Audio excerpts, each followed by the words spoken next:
Hi, this is Adam Freeman. Welcome to Comic Industry Insiders, a weekly look behind the scenes of the comic book industry where we get to know the people who put all of this mess together. This week, apparently I'm the insider. A man named DUY TANO asked me to come on his show, The Comic Cube, and talk about the Prana bestseller list. We got dug deep on how the sales data is brought together. We talked a lot about how it's been brought together in the past, and he had some really fantastic questions. This guy obviously understands a little bit about statistics. So please enjoy this, and if you haven't already, can I get you to like and subscribe and comment? Commenting is always good. It does kind of raise the algorithm, I think. So if you have any questions that he should have asked me, I would be happy to answer them here in the comments. All right, without further ado, after this message, it's me. Hey, Comics Cubers. Today we are joined by Adam Freeman, the host of Comic Industry Insiders and the owner of Prana Direct Market Solutions, which has created tools to basically do market research and show information on the direct market of comic books. It's an exciting time. These are exciting tools. I used to work in market research. I still do work in market research. So tools like this and what Adam has been doing has been really exciting to me. Before we go on, I would just like to remind you all that we have a Patreon if you would like to help keep the Comics Cube going. There is a producer tier for $5 a month. And if you are subscribed to that tier, then you will get producer credit at the end of each of these episodes from the moment that you sign on. So without further ado, Adam Freeman.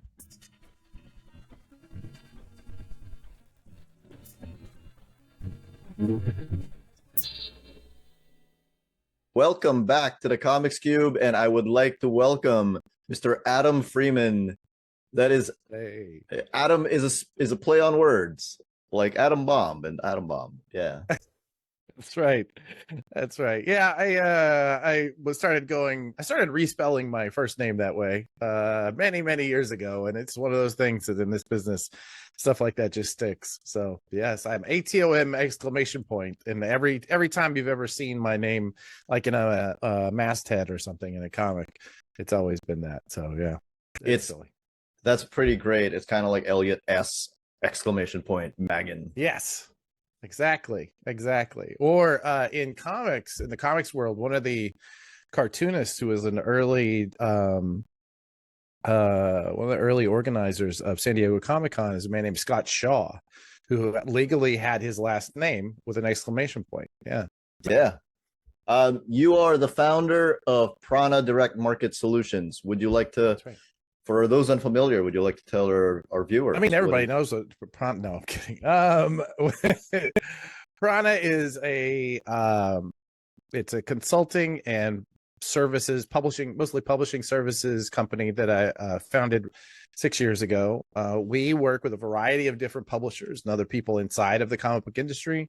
Our primary goal is to really create tools to make the whole process of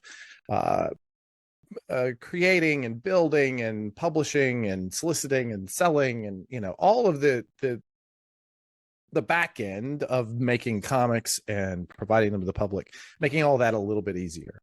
So we work with a number of different clients doing a variety of different tasks, mostly, like I said, consulting. And we also are beginning to put together some programs that are essentially create assets for everybody who does, this work. So yeah, this is completely new for the comics industry, because as far as I understand, the comics industry, specifically the direct market, has always kind of gone by a more traditional way of doing sales, right? Not really so much data driven, not so much using advanced tools. Yeah. Yeah, sure. So yeah, I think not to get I always never know exactly how 101 you want to make these kinds of conversations, but when we talk about the direct market, we're talking about comic book stores, that network of somewhere between 2,400 and 4,800 stores worldwide that are what we think of as comic book stores. Now, most of them for the last something like 30, 35 years, something like that, Actually, no, I take back. 40. Well, longer than that, really. Phil Suling, the guy who created what we know as the direct market, he actually started his company in the same year that I was born. So I'm 52 years old, so I'm just as old as the direct market. So, but for the last 30 plus years, they've all been all the distribution of comics has gone through Diamond Comic Distributors, and they had a very set tech level that never really increased as far as the way they handled their data. And there was never really much in the way of a sophisticated network for point of sale systems. And so, because this is, I mean, I don't know how in the weeds you want to get here, but because comics are sold differently than books, there is no real need to count how many are sold, through at the counter. In the book market, there was essentially a shift where they went from buying from the publisher and then only buying from the distributor and then have been paying for it, to really a system where they're only paying for what they sell, so they can buy product and then and then sell it and then return back what doesn't sell. That has never been the case in comic book stores, comic stores. It's always been basically the end buyer. The end of that chain was the comic book retailer. So no one really needed to know what was sold at the register. And so as a result, there's just really not a lot of data. There's the data that was available from Diamond Comics Distribution, and they put out on a monthly basis, they would put out a ranking of what sold for single issue sales.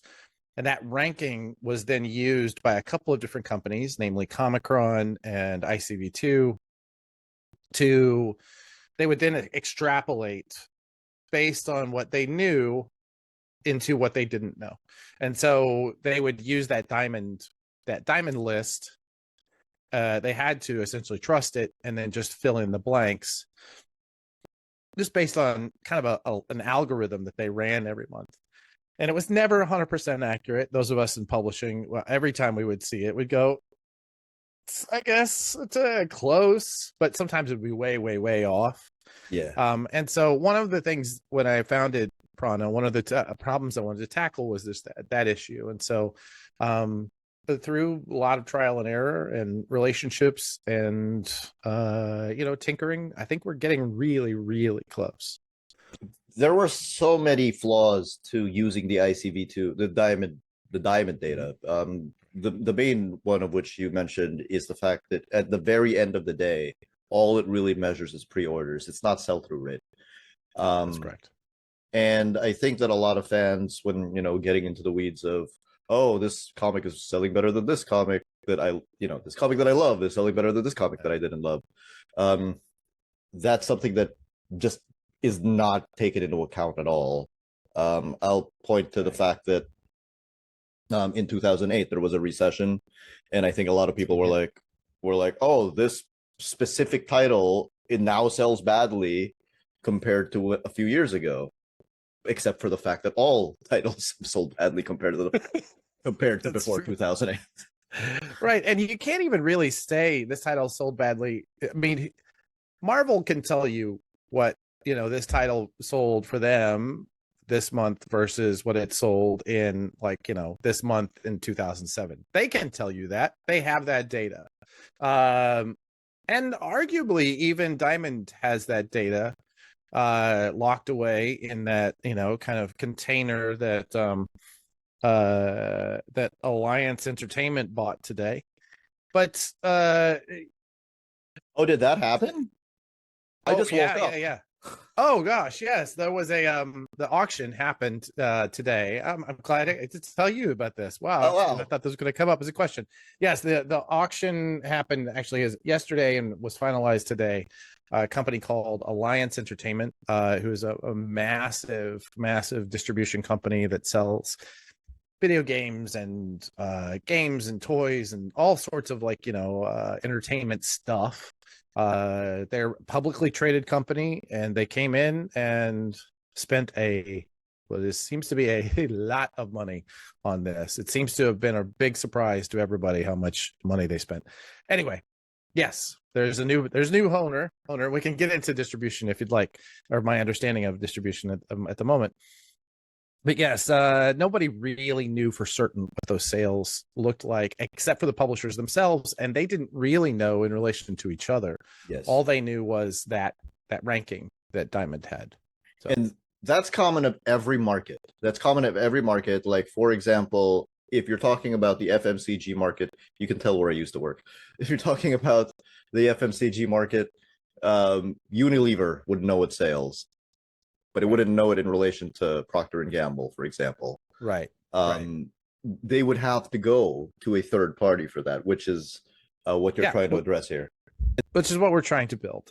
There needs to be a third party. And now, especially now that we've had a breaking up of distribution inside the comic space, it's really, at this point, it's impossible for anyone, any of the distributors to put this together. It's impossible for any of the publishers to put this together. It has to be a third party who can do this. And so that's kind of what we've been focused on.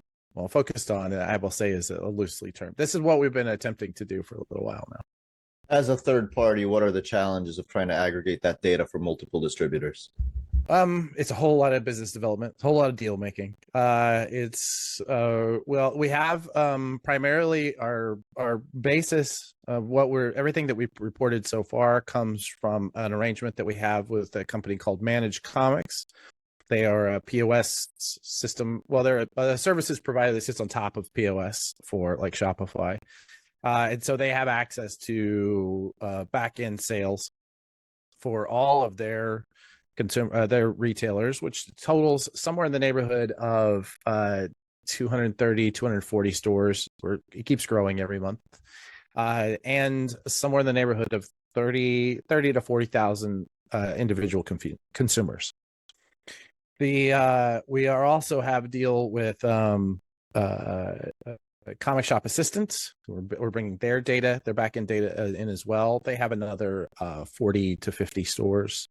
And then we are making deals with other larger retailers who are interested in contributing to this data, but also interested in seeing the results of this data. So we're giving them the opportunity to get key KPIs both for their stores and the industry in general, and also kind of give them a first early looks at what is selling, was being subscribed to, what is being pre-ordered, that sort of thing.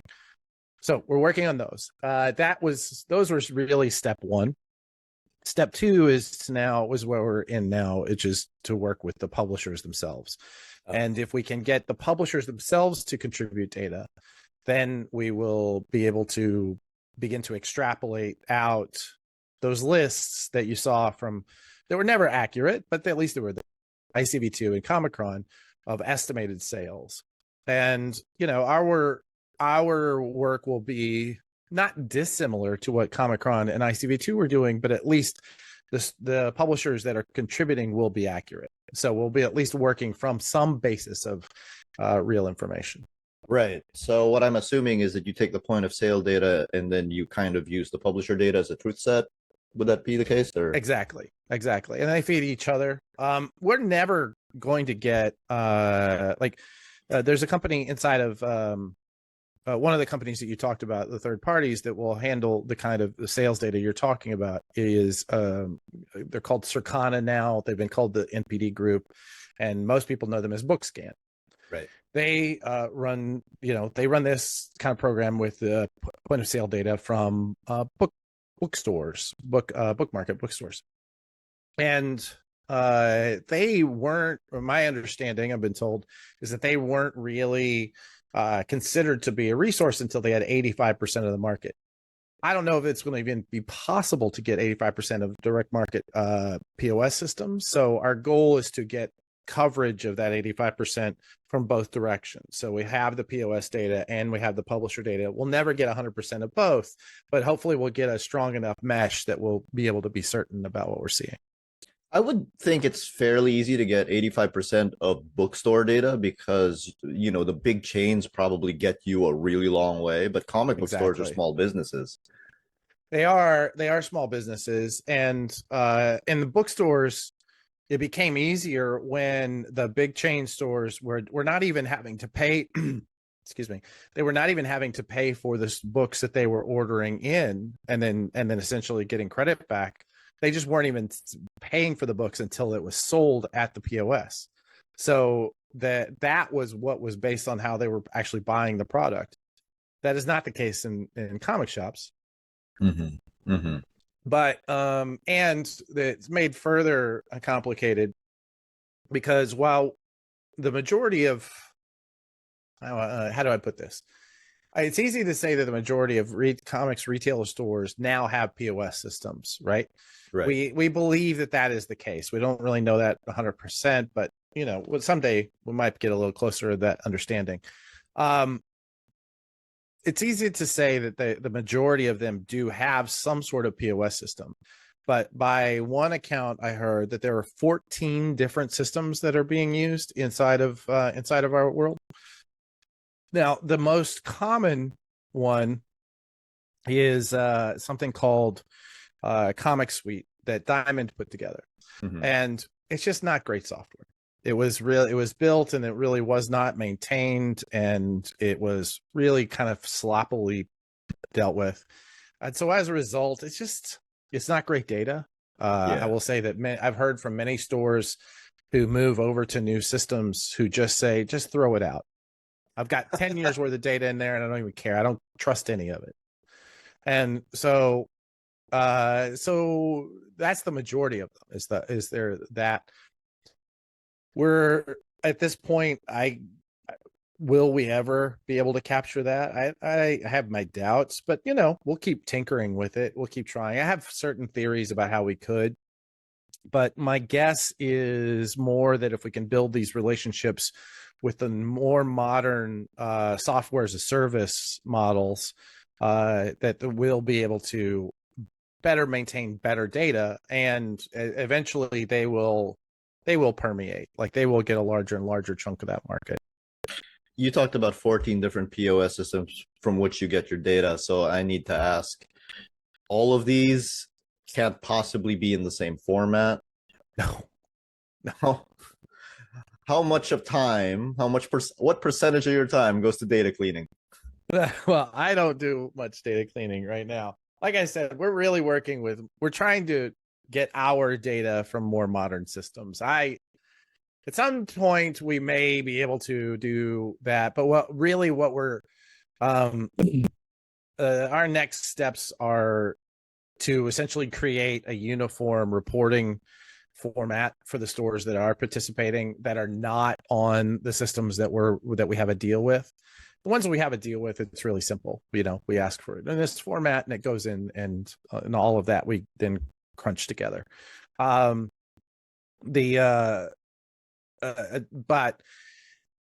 with the smaller systems, I mean, those kind of homebrew systems and the things that have been, were built back in the, late 80s that have not been supported ever since. There's a couple of them.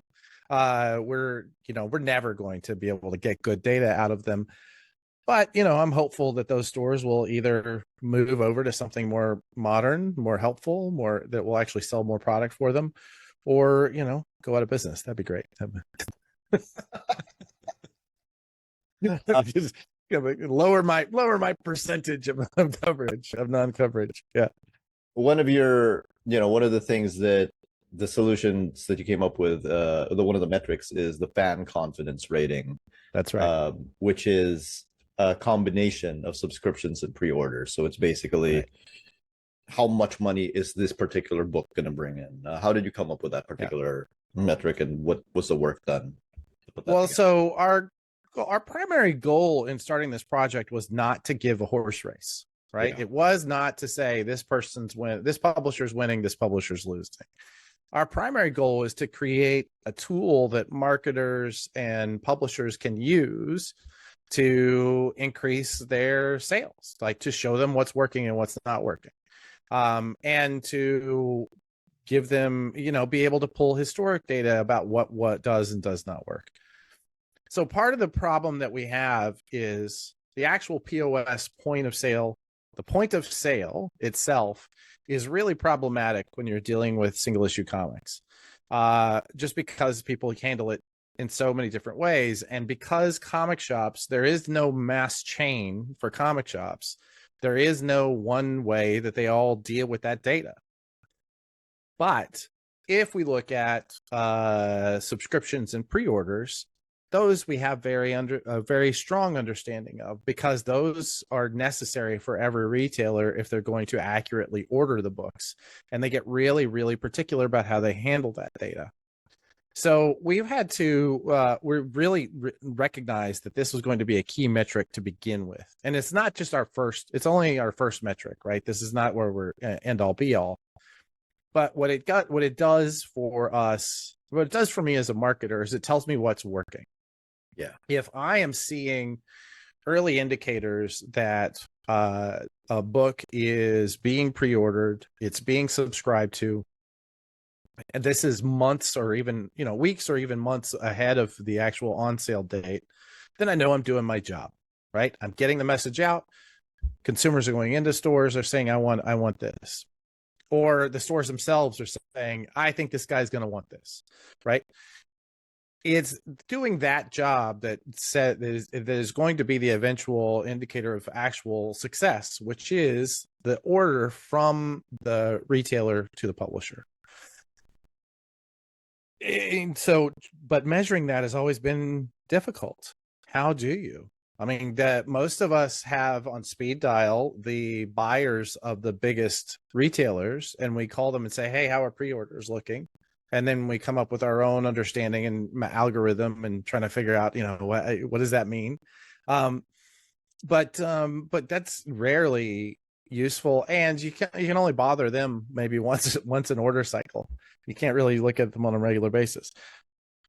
So my goal here was really to come up with something that we can use to point in the direction of where things are working and where they're not. You mentioned using logarithms to on the data, on the fan confidence rating, and I assume it was to normalize the data.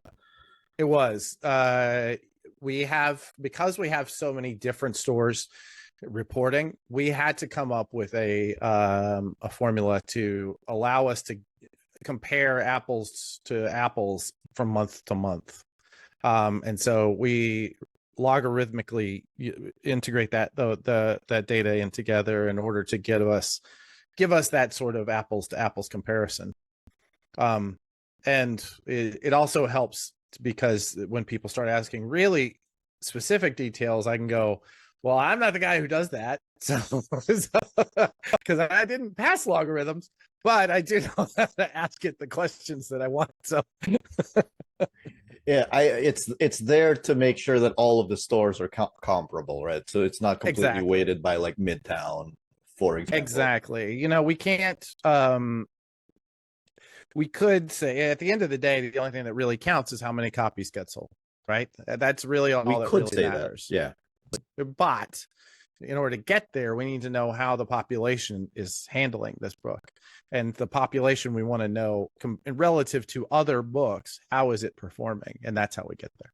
Yeah. So when you talk about something like the fan confidence rating, my question is this. The relationship between art and numbers is so complex.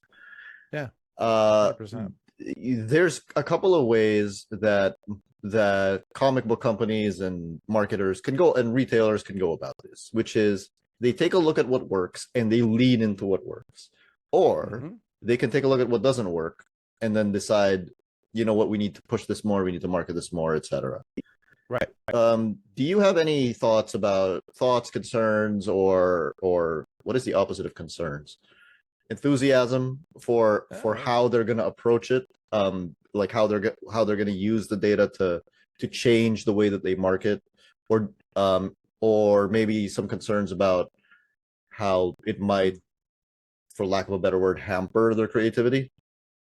We have thought a lot about this. One of the examples I can see is once we start getting real data It's going to affect how creators are evaluated as well, right? Real data is going to allow us to say this creator sells more than this creator, or that's, this one gets better subscriptions, this one gets more collectible, exclusive cover sales.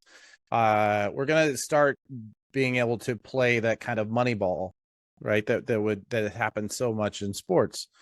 But should we? Right? Should we be right? Should we be evaluating people's creativity based on that? In some cases, I try not to spend too much time worrying about that, because it does, it will limit our ability to find these tools.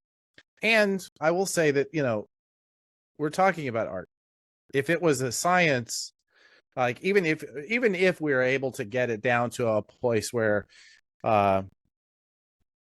story structure A about a boy and a girl who take on a killer robot, coupled with art style C that looks painterly but also a little surrealistic, and you add in dialogue X that is kind of gritty, well, that's going to make a shit ton of money.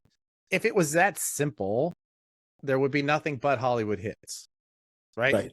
Getting it back to comics, Robert Kirkman once was asked, like, what makes something like Walking Dead a hit? And he says, if I knew, I'd put out nothing but hits.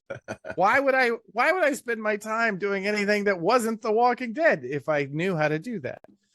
Part of the problem is that our culture is just not that simple. Culture can't really be defined in that way that we understand. Who knows? Maybe the AI will figure this out, and Adam 15 years from now will be going, oh, he was so naive. Of course we can dial that in. Just ask, ask a comics GPT about, how well your script is going to sell. But I just don't think that's even possible. And at the end of the day, it's not really our job as marketers to look at that. Right. There's this old saying of sell it, now don't smell it. Right. Mm-hmm. We don't want to be in the position of saying this is good, this is bad. We want to say, okay, this is the product. How do we sell it? I think that's really our role as marketing and salespeople inside of a culture like comics. Now, of course, that said, we all have theories about what sells and what doesn't, and we're always testing our own theories, and we're all pretty sure that our own cooking tastes the best. So who knows? I cannot imagine getting to that place anytime real soon. You ran the numbers and you found that comics are in a good spot. They are. They really are. And it's funny. This is really interesting conversation going on right now in the culture of comics. And I've spent the last couple of weeks on shows like yours and on podcasts like mine, and just in conversations all over the place about where this disconnection has come from. Because on the one side, I mean, we have to live in a wonderful time now where there are all of people like you and people like me who are creating content online about comics and about the industry of comics, which is great. When I was a young man just getting into this industry, there was a couple of magazines that we could read, and that was really it. Mm-hmm. Maybe there'd be one book every few years, but there wouldn't be this kind of, like, the idea that you could turn on your TV and watch two grown men talk about the industry of comics. That's crazy. Never happened. So it's wonderful that this is going on right now. But part of the problem, I think, is that, like any other medium, if it bleeds, it leads. You can, if you go into search for comics industry news in, say, YouTube, right? Or even if you're looking at shorts on something like TikTok, if you put in the words comics industry, the next most likely thing is dying. Yes. Right? Why? That has been the case for the last, ever since TikTok was formed, right? Ever since I've been tracking it, it's always been the case. It can't always be dying. It would be dead already.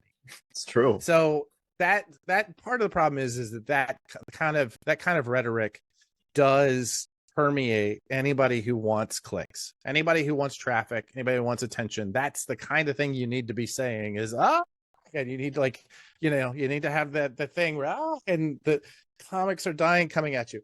But that's not necessarily, can't always be the case. And so, but for those of us who are grown-ups, we can't just say, well, that's not true. You got to have data, right?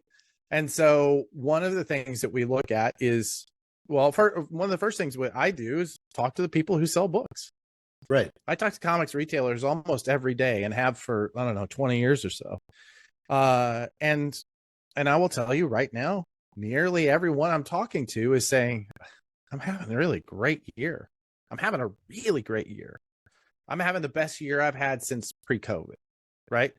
Now, some of them are saying, of course we had that COVID bump, but aside from that, like, I'm having a way better than I was in 2019. They're all saying some version of this. One guy was telling me this is a guy who's been around for 10 years. Yeah. 15. Best year for single issue sales he's ever had. 2024. Right now. 2024 to 2025. Like this last 12 months. Amazing. Wonderful. However, lots of people still saying, wow, what, the hair's on fire. Comics industry is dying. So so we look at the data. So this fan confidence rating, one of the things that we do is evaluate the FCR based on the entire industry sales. So we take all of the data that we're gathering in from all of the stores right now in the 200, mid 200s, different stores. And like I said, somewhere in the neighborhood of 30 to 40,000 unique consumers. And we say, how are they ordering? Let's look at this fan confidence rating and see what their confidence is in single issues. And what you see, and I'll provide you with the most recent one that'll be going into our next newsletter, is for the last 2 years. Let's see, I'm going to go, you're going to kind of seeing it just kind of do this. Now, occasionally you get some big zips, but it's always going up and to the right. And last month, February, was the biggest month we were able to identify in well over 2 years. Really? That's right. It came out last month. It wasn't one particular book, but it was New Ultimate, or no, not the Absolutes. New Absolutes. Yeah. I mean, it's huge drivers. The Absolute books, the Ultimate books, Absolutes are killing right now. They are. And the Ultimate books are doing incredibly, incredibly well. The Energon universe is is keeping people coming in. Like, it's a really strong period right now for comics. And we're seeing, I'm hearing reports of new younger kids coming in, high school kids coming in, and really embracing this as their version of these characters. So, in the same way that my first foray was death in the family for Batman. Yeah. Like, for them, this is their Batman. So we're seeing a generational shift as well. But how do we compare that with the death of comics people? And I come to this other conclusion, which is we're both right. And I think that there's a very distinctive thing here, that there's an old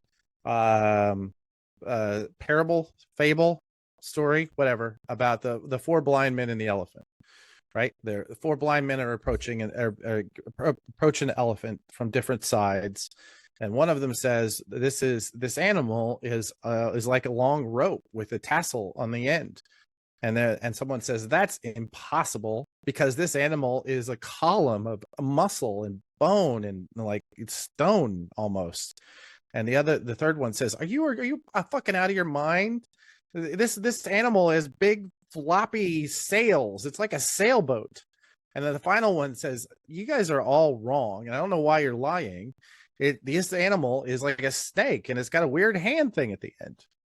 Now, what we know is, for truth, is we know what an elephant looks like, because we have seen the whole animal, but none of them did. They were accurately describing their piece of the animal. And I think that the people that we're talking to, for the most part, a lot of the comics conversation culture online is about the collectibles market. It's about things like whatnot and exclusive covers and all those other live stream sales and all of the really collectibles focused sales, convention sales, right? That's where a lot of the attention has gone and has, kind of developed online. The YouTube channels are mostly about that kind of thing. And so when they say things are dying, I think they're right. I think they are seeing a real slowdown in the collectibles market. But that is not mirrored in what we can call the content market, right? The people who are really just focused in on buying comics for entertainment. So that's my TED talk about why comics are not dying. It's a sobering realization, having done this podcast for 5 years, that I realize I don't really look at comics the same way a lot of fans do, because I do think a lot of fans say comics, and what they really mean is collectibles. They're talking about IP that originated from comics or may have comics, merchandise that is related to that, and all of that. I just like comics, man. Well, and you go to any comics convention, right? Come to New York Comic Con. Yeah. And you walk in there and there's going to be 100,000 people. And many of those people say, absolutely, I'm a comics fan. And you talk to them about what comics they're reading, and they're not. Or maybe they did when they were a kid, but they just really like putting on they like the culture.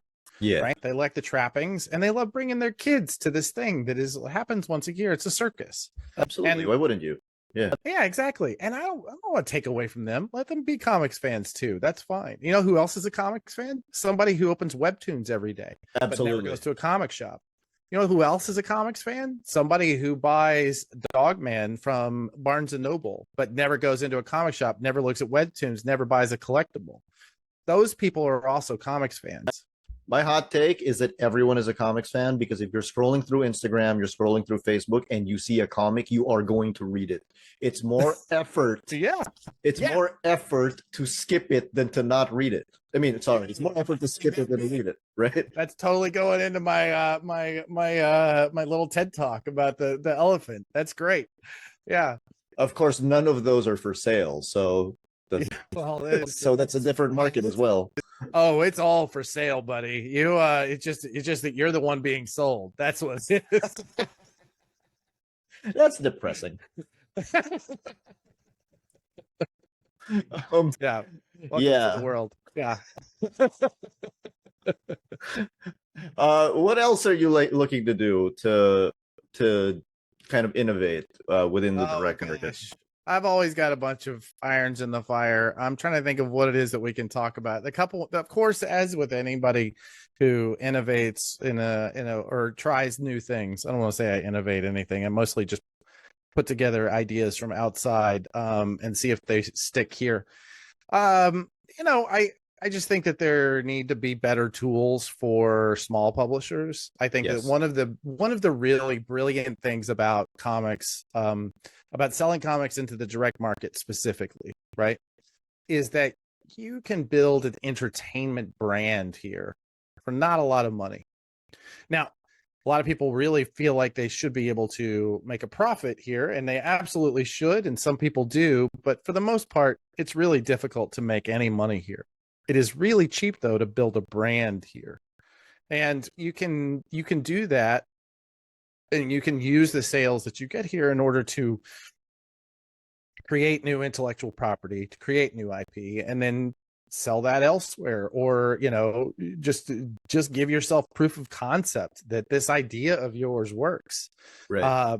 So I think that anytime we can create tools for that, I'm really excited. I will say that we do work with really specific publishers. Oh, one of the things actually I do work, I don't have any here. I usually do. I can show you a copy normally. Oh, well. I work with a company called ZCN or Zdarsco, which is run by Chip Zdarsky, who is a writer of comics. And he started this little newsletter that he started sending out to comic shops. And then he started taking ads for it.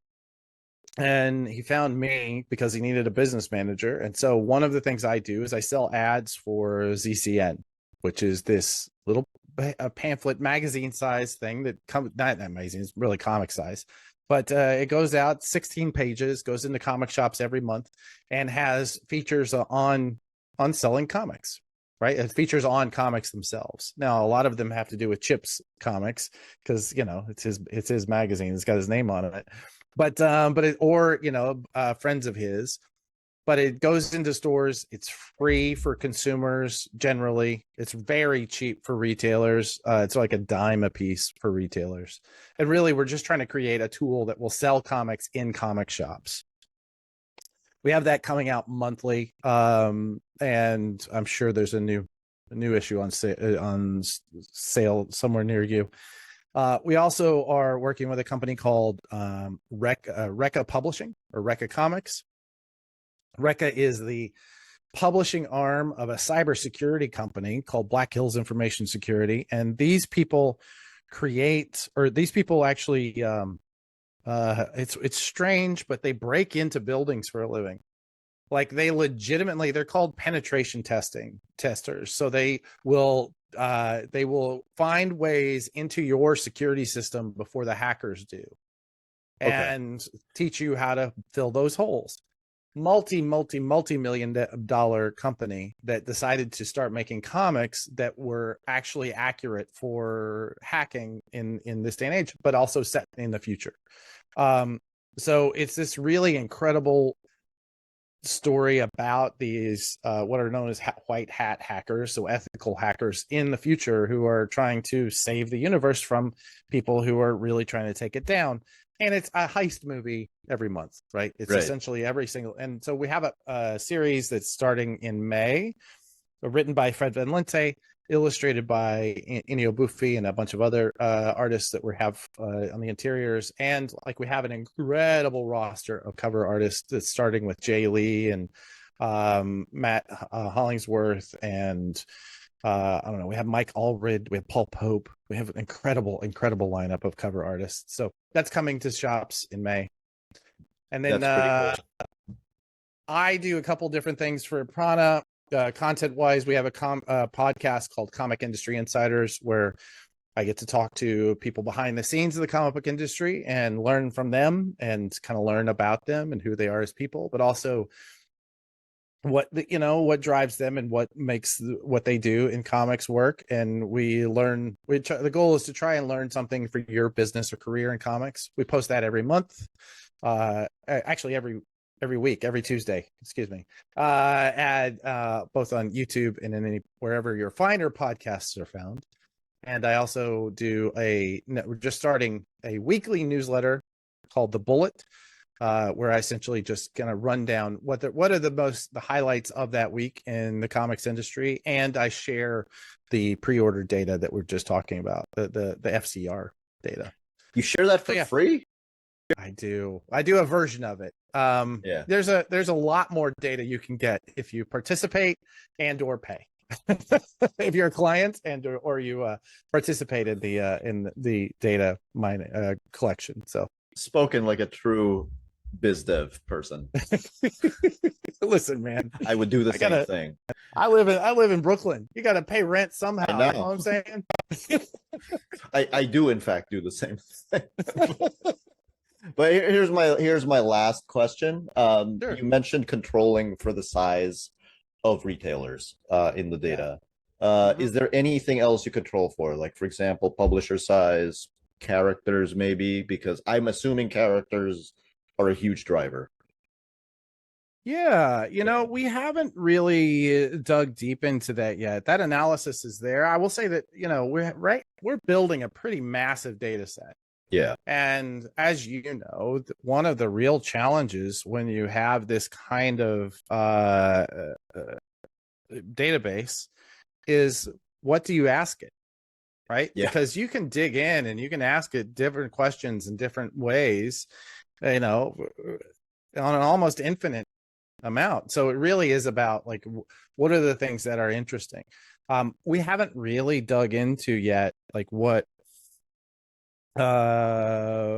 character what character types drive sales or that sort of thing. I could definitely see us getting to a place where we would do that.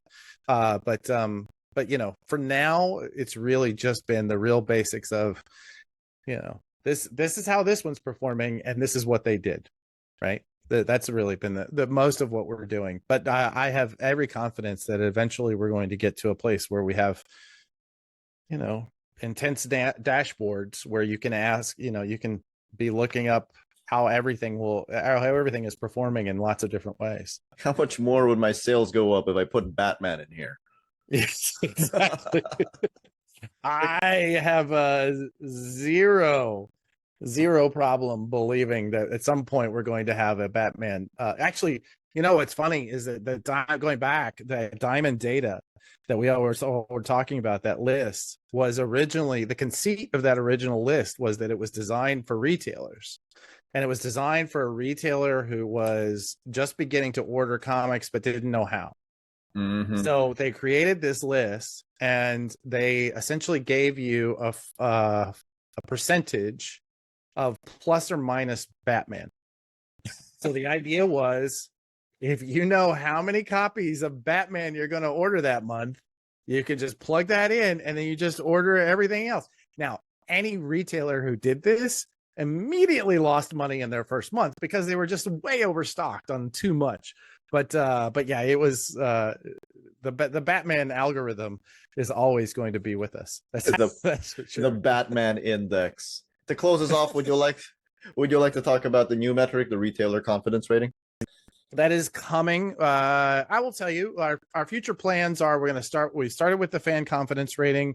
Our goal for the next round, we'll see, this year is going to be a really exciting year with all the people that are coming on board.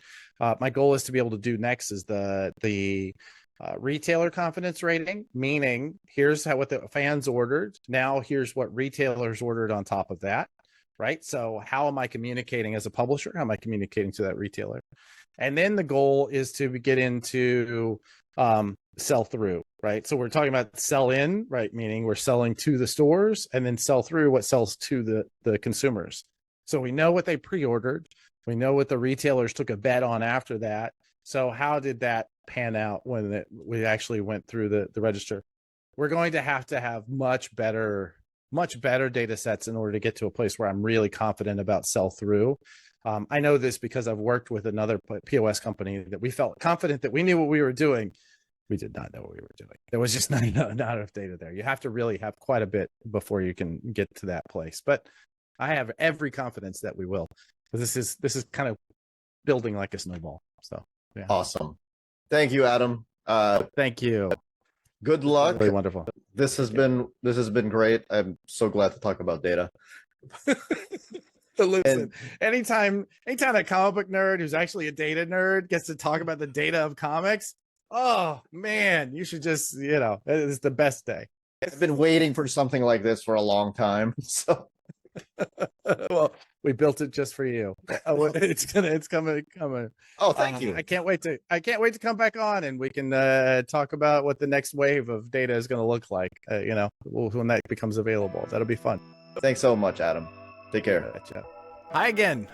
Thanks so much for watching Comic Industry Insiders. It, as always, is our pleasure to talk to the movers and shakers of comics and to bring you those conversations.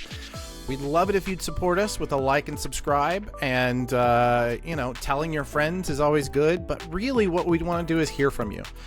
Any questions, any suggestions you have about our show, any suggested guests, frankly, anything at all, we'd love to hear from you.